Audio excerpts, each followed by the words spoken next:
चुनाव 2028 में है। अगर अभी की बात की जाए पूरे देश में तो बिहार के अंदर चुनाव है भैया। पर जो माहौल राजस्थान में दिखाई दे रहा है, भाजपा से लेके कांग्रेस तक, राष्ट्रीय स्तर की बात कर रही हूं आपसे, सबके सब राजस्थान को देख रहे हैं। और क्यों देख रहे हैं ये देखिए। चुनाव दूर दूर तक नहीं है, पर माहौल आज से ही बना हुआ है। क्या हो गया हनुमान बेनीवाल को? कल व्हाइट शर्ट में वहां पहुंच गए तेजाजी के मंदिर की तरफ, तब बोलते हुए नजर आए, भीड़ नजर आई स्कूलों में। आज ब्लैक शर्ट पहनकर यहाँ अपना जलवा दिखा रहे हैं। अब आप शायद कमेंट कर देंगे, आप बोल देते हैं ये बात, ये मैडम आप तो हनुमान बेनीवाल करती रहती है। मैं उनकी तारीफ नहीं कर रही हूँ, जो हकीकत है उससे आपको रूबरू करवा रही हूँ।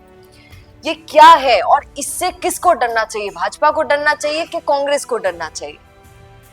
ये भीड़ दिखाकर हनुमान बेनीवाल क्या साबित करना चाहते हैं? जहां पहुंच रहे हैं वहां ऐसे हजारों की भीड़ पहुंच रही है अपने आप, और कल तो लाखों की भीड़ थी। तो इसके पीछे क्या कारण है?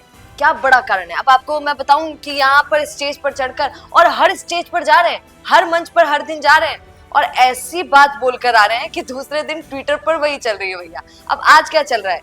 आज हनुमान बेनीवाल, और सुनिए उनकी एक आदत है, हनुमान बेनीवाल अगर अपनी पार्टी में भी कोई कमी है तो मुंह पे बोल देते हैं। आपको याद है हमें ही बोला था TFI को एक दिन, क्या बोला था? बोला था कि मैं कांग्रेस भाजपा पर अब विश्वास नहीं करूंगा। जो लोग कांग्रेस भाजपा को छोड़कर मेरे पास आ रहे हैं उनको ले तो लूंगा, RLP का चिन्ह भी दे दूंगा, झंडा भी पकड़ा दूंगा, पर उन पर इतना विश्वास नहीं कर पाऊंगा, उनको इतना बड़ा पद नहीं दे पाऊंगा। ये बात हनुमान बेनीवाल ने बोली थी हम ही लोगों को। तो ये भी बोल जाते हैं, वो सोचते नहीं है इतना। अब उन्होंने आज कितनी बड़ी बात बोली अपनी ही पार्टी के लिए, अपने ही लोगों के लिए।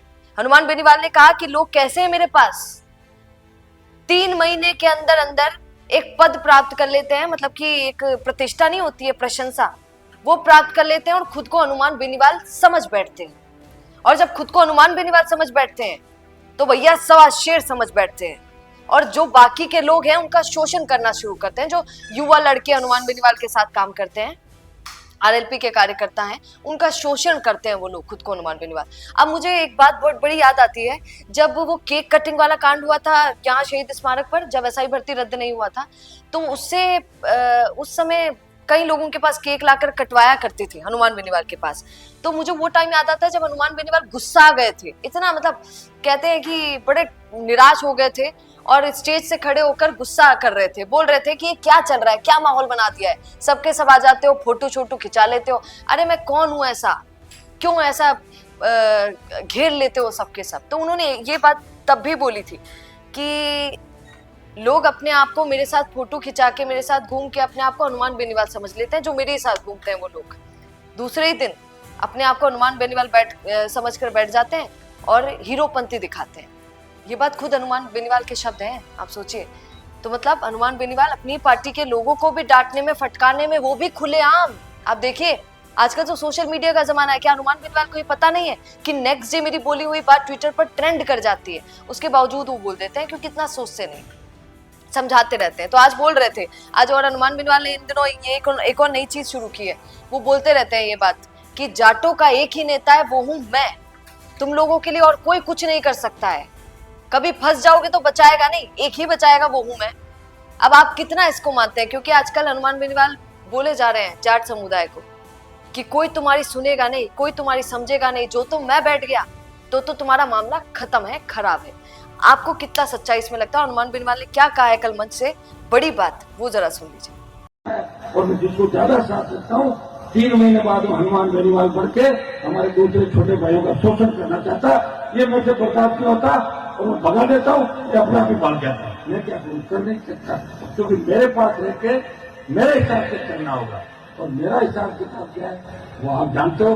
मैं 24 में से 18 घंटे सेवा कर रहा हूँ, मुझे जरूरत नहीं रात को जागरणों में घूमने की।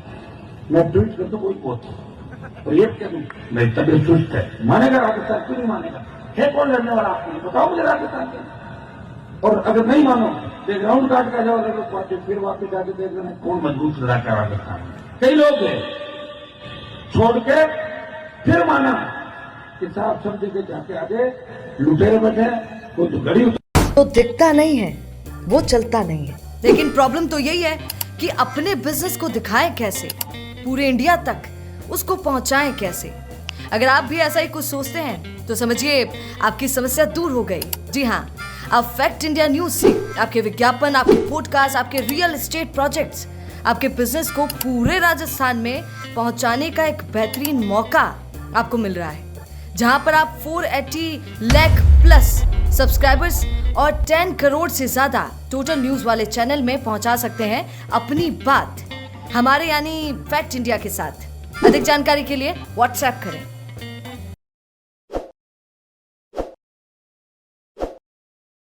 ताज़ा खबरों के लिए विजिट करें द फैक्ट इंडिया की वेबसाइट और डाउनलोड करें द फैक्ट इंडिया ऐप।